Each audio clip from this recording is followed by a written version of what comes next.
That's ugly. Could have done. You should have done. Hey, Mike. What?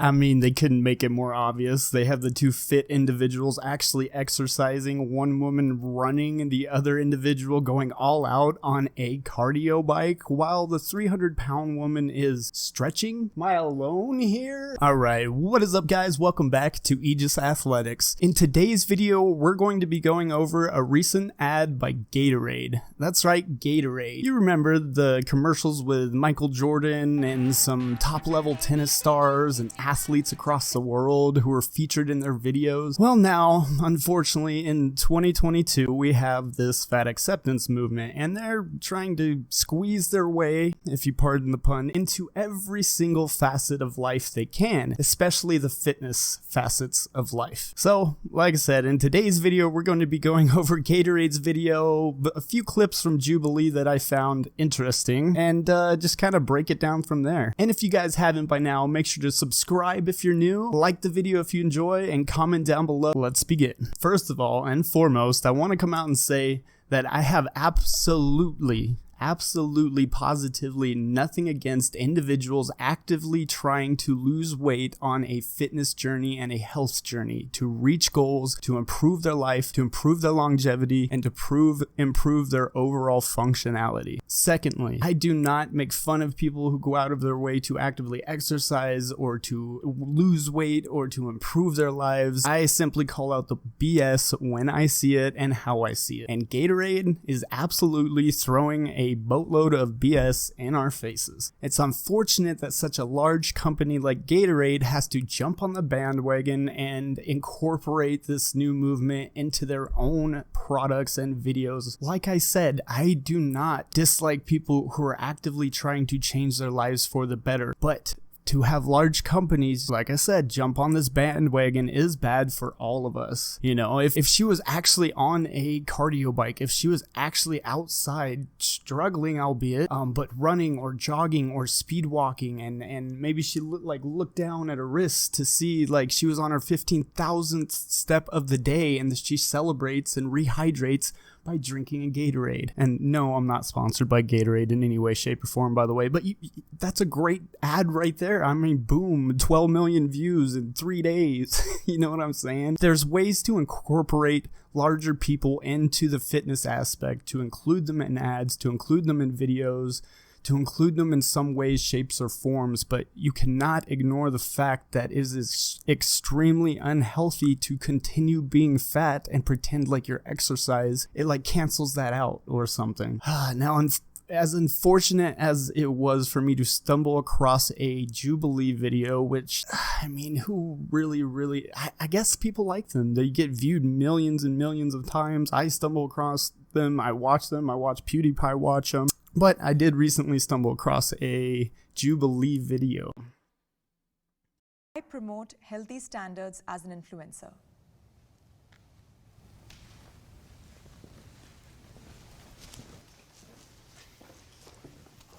Every single one of those individuals, when asked by the announcer who thinks that their influencing material is a way to promote health and fitness.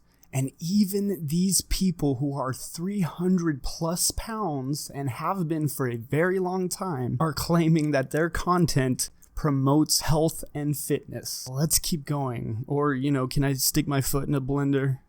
We need to discuss what healthy means first, because healthy means many different things. So, like, what does health mean to you guys? For me, I don't focus on diet and weight loss as a tool for health and how I communicate that.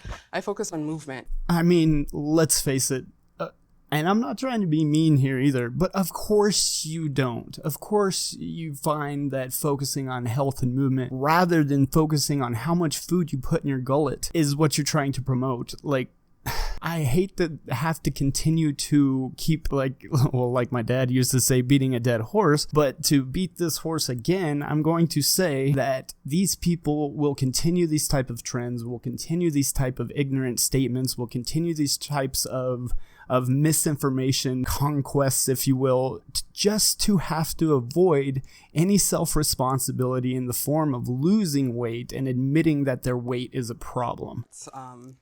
I think there's an overemphasis on physicality and diet and exercise.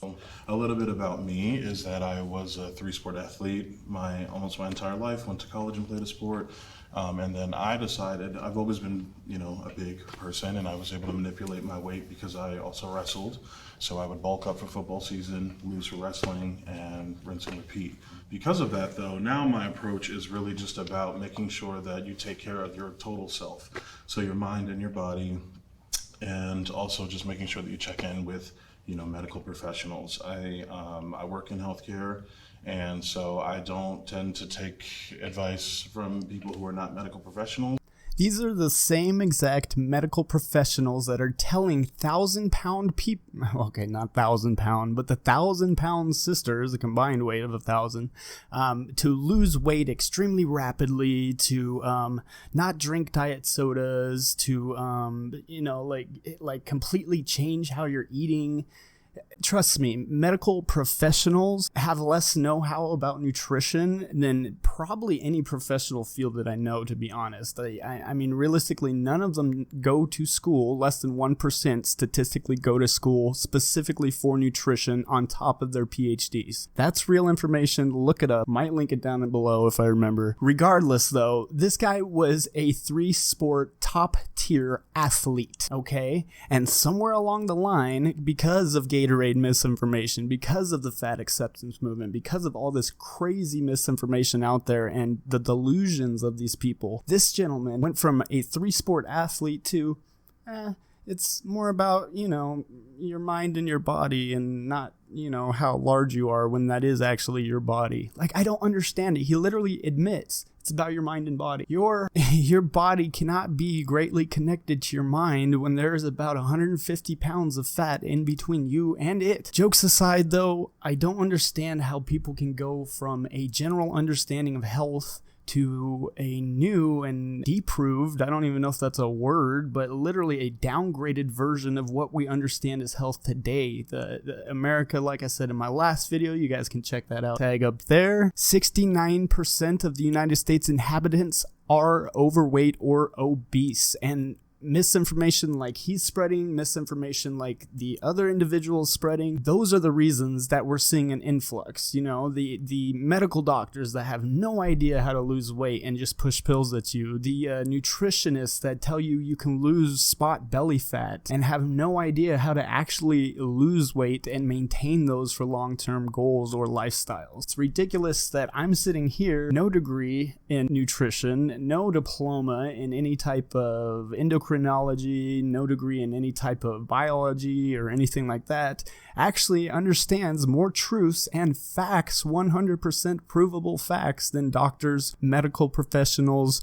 or even Jubilee or Gatorade influencers. I don't even know what you call them. Regardless, this fat acceptance movement has to stop. It has to stop penetrating every depth of every topic and subject across the United States and eventually the world. Hopefully it's not like this everywhere, but the United States is the second or first largest country by weight in the world. That's not a lie either. Those are facts, though. You can look that up. It's getting quite disgusting, and I'm quite disgusted at how often I'm seeing this in day-to-day TV news.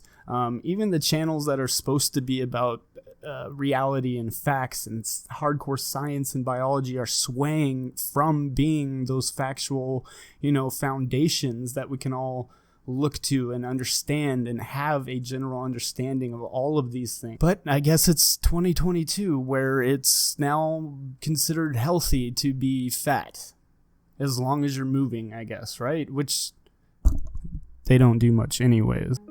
Anyways, guys, that's my thoughts on this Gatorade ads. Is it necessary? Absolutely. I mean, no, it's not necessary, but there are absolutely ways to go about it in which they can promote the healthy choices of these larger individuals to try to improve their lives, to try to lose the weight and promote it thusly.